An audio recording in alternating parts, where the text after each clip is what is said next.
les supporters et fans de Noël. Bonjour à toutes, bonjour à tous, bienvenue sur ma chaîne Noël pour cette nouvelle vidéo. C'est l'avant-match, on se déplace pour la 12e journée de Ligue 1 du côté de Montpellier. Regardez ce que le coach a concocté. Et le menu du jour et les 3 points, suivez les mouches, arrêtez de m'emmerder. Continuez d'y croire, c'est la première partie que je souhaite aborder. C'est tout ce qu'il nous reste, s'il vous plaît. Louez le Seigneur. Les clés du match dans la deuxième partie, on rentrera un peu plus dans le vif du sujet. Et enfin, un point sur l'effectif. Compo prono dans la troisième. Je dédicace avant tout cette vidéo à Renka du 113 sur le toit du monde. C'est tellement mérité. Un gun ballon d'or, Dieu bénisse, la vérité au-dessus c'est le soleil. Tout le 6-9, la trique, et fier de toi, le discours mémorable, tonton en mode forceur sur les photos, c'est ça qu'on aime, le panache. D'ailleurs, j'ai croisé le maire de Lyon, il était sur son vélo. Tu auras ta propre piste cyclable, ça fera la 7 millième dans l'agglomération, c'est parfait, promis. Et en plus de ça, il y aura un arbre qui sera planté à ton nom. Ben tu sais quoi, bam, le maire de Lyon, je te mets la biscotte, ça me fait du bien, t'emmerdes tout le monde. Ah ouais, ça se casse la gueule, bon bref. Allez les gars, on arrête les moustères en rang 2 par 2, 1 trait danger, 8 traits sécurité pour rappel. Samedi 17h, on va se déplacer 12e journée de Ligue 1 à la Mosson de Montpellier. Le regretté président Loulou Nicolin, paix à ton âme parce que c'était un excellent président. Oh regardez sa photo avec la crête, Dieu bénisse, hein. Oh, franchement, on n'a rien fait de mieux depuis la crête. Et la coupe mulet également. On joue vendredi, on joue samedi, qu'on joue dimanche. Dis-le, c'est fini, oui, c'est toujours la même chose. Je vais envoyer un courrier à la Ligue parce qu'on ne gagne jamais. Obtenir une dérogation parce qu'à ce rythme, voilà, il faut trouver un créneau qui nous réussisse. C'est l'escalade de l'horreur à tout bout de champ. Mais ça va nous mener tout droit dans le caniveau, comme des sombres merdes à dégobiller et à sombrer. Bon sang, mais c'est pas vrai, arrêtez de jeûner, Kezako. Bien sûr que la situation globale du club, elle est catastrophique, elle pue la merde. Mais sur le terrain, en une semaine de travail sous Lolo White, la copie, elle était bien plus qu'honorable, sachant qu'on a des joueurs sur la béquille physiquement, parce que ça se touche la nouille depuis 15 mois sous l'ère Peter Alaoui. Mais dimanche dernier, ils ont quand même tenu le choc, donc il y a des motifs d'espoir, les gars, il faut y croire. Justement, moi j'y crois fermement, parce que dans le débrief, on a analysé ensemble, et je vous ai mis quelques photos, quelques vidéos, enfin c'est pas des vidéos, bref, vous m'emmerdez, commencez pas, hein, sinon ça va partir, hein. Oui, on a analysé le contenu, mais Rennes, effectivement, ils sortaient de 90 minutes à Kiev il y a 3 jours, ok, ils ont manqué de jus sur la fin, ça s'est ressenti, c'est certain. Là où nous, voilà, on se mouche pas du coude, on joue une fois par semaine, mais n'oubliez pas qu'on est malade depuis des années. D'ailleurs, pensez à faire votre 56e dose de rappel, s'il vous plaît, parce que l'État, ils ont besoin de remplumer les caisses. On les a mis en difficulté dans nos transitions, on a marqué 2 fois, chose que seul Lens avait réussi depuis le début du championnat. On n'a pas concédé énormément d'occasions, les gars. Les 2 équipes ont été ultra réalistes, mais la confiance, la réussite, ce brin de chance qui nous fuit et qui fait la différence, et ben voilà, ça fait que la pièce elle est tombée du côté du stade rennais. Ben c'est comme ça, le foot. Mais t'en veux une, dis donc, qu'est-ce qui crie? Après, ils l'ont pas volé, leur victoire, elle était méritée, bien entendu. Mais il y a ce petit brin, comme je dis, de réussite à 0-1. Oussem, il a la balle du 2-0 dans la foulée de notre ouverture du score par Alec, il loupe son face à face, bah tu pars écrouler la buvette parce qu'à 0-2 c'est un tournant du match. Mais c'est ces petites choses qui font, voilà, qui vont sentir l'odeur du brin d'herbe que tu as pas. Et ben voilà les gars, on est à notre place actuellement parce qu'on a des joueurs qui ne performent pas, pour certains qui ne progressent plus, mais il y a surtout un manque total de confiance. Et les joueurs, le haut niveau, ça carbure au mental, comme le dit souvent Babam Carlito en match. Il faut l'écouter.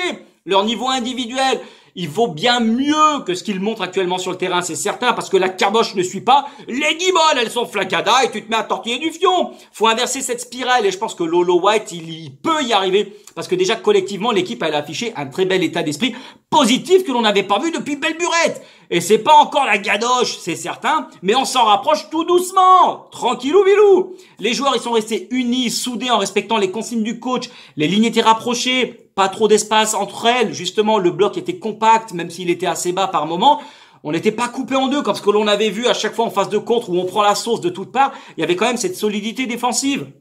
Et dans la transition, eh ben, t'as Alex qui redescendait, touchait les ballons, qui a participé à la construction. Oussem dans son rôle de numéro 10, en s'intercalant entre les lignes, en se baladant, en dézonant. Il a eu la liberté créative qui était bonne. Dembouz a pu prendre la profondeur. Donc, il y avait des idées dans le jeu, mais la réussite, elle nous fuit. Merde! Non, mais dis donc! Et surtout, physiquement, va falloir mettre du temps. Ils vont devoir mettre du temps pour se remettre tout ça à l'endroit. Faut pas ruer mes merdes dans les brancards, s'il vous plaît, les gars. Parce que faudrait déjà qu'on arrête de donner des buts. Papa, merde! Cette béchamel de merde, j'en peux plus. Je suis excédé. Oui, monsieur, oui, madame. Je n'en peux plus de ces erreurs qui s'accumulent depuis des mois. On n'est pas assez serein. Il manquerait plus qu'on fasse encore des erreurs et leur donner des buts. À l'entraîneur de trouver les solutions, mais surtout à Claudio Cassapa, une bonne fois pour toutes, de pallier à tout cela. Marquage trop laxif, manque de concentration. À chaque fois depuis des années, c'est pareil. On sort avec 2-3 secondes de retard qui font la différence à ce niveau et les joueurs, ils sont dans un cocon pour jouer. Tu finis le slip sur la tête, le froc plein de merde, des coulées de boue, on veut tout, en voilà. C'est comme ça que ça se passe. Mais faut se raccrocher à ce que l'on peut, les gars. Sinon, on va moucher rouge, on va chier nos dents sur le parquet. Lolo, il a besoin de temps. C'est sûr qu'on n'a pas besoin de temps parce que la situation, elle est urgente. Mais il fait avec ce qu'il peut, ce qu'il a sous la main. Le club est en chantier. Il ne reste que des ruines à l'OL. On lui file les clés du camtar. Qu'est-ce qu'il fasse? Effectif très mal équilibré, on y reviendra un peu plus tard, mais c'est toute l'institution entière qui bégaye depuis des années sans réelle politique sportive, des hommes de valeur et de confiance que l'on a perdus comme Gérard Rouillet et Nanar Lacombe, un staff qui s'en balèque de tout. Aujourd'hui, Lolo, on l'a pris en mission Pomplard pour venir sauver ce qu'il peut d'ici la trêve et se remettre à l'endroit pendant la Coupe du Monde, mais c'est les mentalités qu'il faut changer, les gars. Il est venu avec des garanties normalement pour remettre l'effectif à l'endroit en recrutant en janvier parce que ce soit en défense centrale, milieu défensif, les ailiers, on a trop de profils similaires et des mecs qui mettent pas un pied devant l'autre. Espérons que Tonton et Jojo ne lui aient pas joué une belle flûte et de la quenelle parce que sinon il va repartir comme il est arrivé, le gars. Hein. On n'est pas des tarés de bigleux, pardon, mais il faut se rendre compte qu'il y a beaucoup de choses qui ne vont pas et qu'on ne peut pas vivre sur nos fondements du passé. Ça ne va pas aujourd'hui. Ponceau, pareil, remettez-le, il ne peut pas être directeur général du foot, il ne dit pas ne rien, lui-même il l'a dit. Il croyait que le foot c'était comme les échecs, mais sans les dés. Enfin voilà, et Jojo, le roi du banjo, il va falloir qu'il pose l'oseille parce que 30 septembre, première date, deuxième date demain 21 octobre, on risque d'être charrette merguez, à un moment donné, il faut signer. Va falloir allonger la caillasse, Jojo, hein, t'es bien beau, mais parce que pour l'instant, hormis tes Santiago, on n'a rien vu au niveau du stade, hein, et pas les biftons. Non mais qui c'est qui crie? Donc s'il te plaît, on se réveille et on passe à la deuxième partie. Bon, au moins, au moins on est promet dans un classement, les gars, celui de la pire équipe à l'extérieur en championnat. Cocorico, au panache, c'est ça qu'on aime. 1 point en 5 déplacements, j'ai pas fait maths sup, mais 2 x 2, chez moi, ça fait 1, les gars. Apprenez à compter avec un boulier, d'ailleurs, ça peut vous servir pour plus tard. Écoutez tonton Niaoui. 1 point pris depuis le 28 août en déplacement, ça veut dire que depuis, on se met une main devant, l'autre derrière, et ça m'en touche une sans bouger l'autre. Incroyable quand même, 4 défaites de rang, mais c'est inadmissible. Et le 4 à la suite, on l'a fait, hein. Mais on peut être optimiste. Bon, voilà, c'est sûr. Bon, tu dis comment l'être. Bon, c'est comme ça. Mais on a un nouveau rendez-vous hors de nos bases. Et c'est peut-être le début d'une nouvelle série. Tout simplement parce qu'on va jouer une équipe qui est aussi dans la sauce que nous, c'est-à-dire Moussaillon, Montpellier. Ah, j'enlève mes lunettes, maman, pour vous faire la simulation et je les remets. D'ailleurs, les carreaux sont dégueulasses, je n'y vois absolument rien. Je vous mets une photo des derniers résultats. 6 matchs sans victoire de notre côté. Montpellier, c'est une victoire lors des 6 derniers, soit 5 défaites. Ils ont réussi la passe de 3, regardez les résultats. 4-2 à Montpellier, non c'était à Toulouse, pardon, alors qu'ils menaient 1-0, 0-2 à la maison face à Monaco, et le triplé avec cette défaite à Lens la semaine dernière 1-0. C'est la crise absolue. Olivier Dalloglio, il est passé à la compte avec Peter Alaoui, hein, et puis il y a eu un forfait de groupe, parce que le cousin d'Erzakarian à Brest et Furlan à Auxerre, qui lui fait des doigts au public, il en libre, ça dégage. 4 parts du coup là de fondant au chocolat, ça fait 27 € s'il vous plaît. Et ça dégage, bande de nazes. Ah ouais, c'est comme ça. Romain Pitot, l'ancien milieu de terrain, est passé par le club, il a repris les rênes du club. Il prend la suite des opérations et s'il aura pour mission déjà d'assurer le maintien, n'oubliez pas parce que il y en a quand même 4 qui vont descendre, qui seront dans la charrette cette année. Et nous les gars, comme nos adversaires de samedi, faut qu'on regarde dans le réto plutôt que regarder droit devant parce que le joint de culasse il va claquer. On est plus près de la relégation que du podium. Je vous mets une photo du classement d'ailleurs pour comprendre. Et Montpellier est 11e, nous on est 10e. Ils ont 12 points, ça fait 2 de moins que nous, mais on en a 4 pour eux et 6 pour nous d'avance sur le premier relégable. La situation urge parce qu'il y a une crise de points de partout, surtout chez eux, où au niveau, voilà, on s'est rendu compte, c'est aussi désastreux sur le terrain qu'avec Peter Alaoui, chez nous. Ils doivent être cousins parce que les deux, ils voyaient des bonnes choses sur le terrain, des choses intéressantes. Pourtant, il porte pas de lunettes, Olivier Daglio. Donc, je me demande, voilà, lui, il avait des lunettes 3D, Peter Alaoui, rappelez-vous. Donc, je suis pas sûr qu'il voyait la même chose. Mais bon, pas de projet concret au niveau du jeu, des joueurs trop loin de leur niveau. Le gardien Jonas Amblin, qui les sauve à chaque fois. Et en plus, tactiquement, alors ça va être difficile d'analyser le Montpellier, mais quel schéma va utiliser Pitot parce que pour l'instant, c'était un 4-2-3-1, mais à Lens, voilà, il n'était pas venu pour faire du jeu. Dalloglio, pour son dernier match, c'était surtout garer le Smith devant la cage. Je parle même pas de la bourde de Savanier qui offre 2 buts sur une passe en retrait venue d'ailleurs parce que niveau erreur individuelle, pardon, on a ce qu'il faut chez nous. Est-ce qu'il va pouvoir les relancer samedi avec un effectif en totale perte de repères, de moyens et crise de confiance? J'ai l'impression d'avoir déjà dit ça pour une autre équipe. Suivez mon regard. Au-dessus des carreaux, je les remets. La monture fait 700 €. D'ailleurs, j'ai été remboursé 3,50 €. Merci la sécurité sociale. Quel schéma il va mettre en place? Il va être bossé par ce nouveau coach parce qu'il vient d'arriver. Voilà, il aura une semaine comme Lolo White la semaine passée. Mais Nous, ils vont nous regarder droit dans nos bottes parce que déjà personne ne nous respecte, personne ne nous craint. Ils vont insister sur le mental défaillant de nos guns comme d'habitude et les erreurs que l'on va commettre. Donc, il se dit bon, pourquoi pas. Déjà démarrer par un nul, ce serait une bonne performance. Mais moi, j'y crois, les gars, c'est quelqu'un d'autre. On passe à la dernière partie.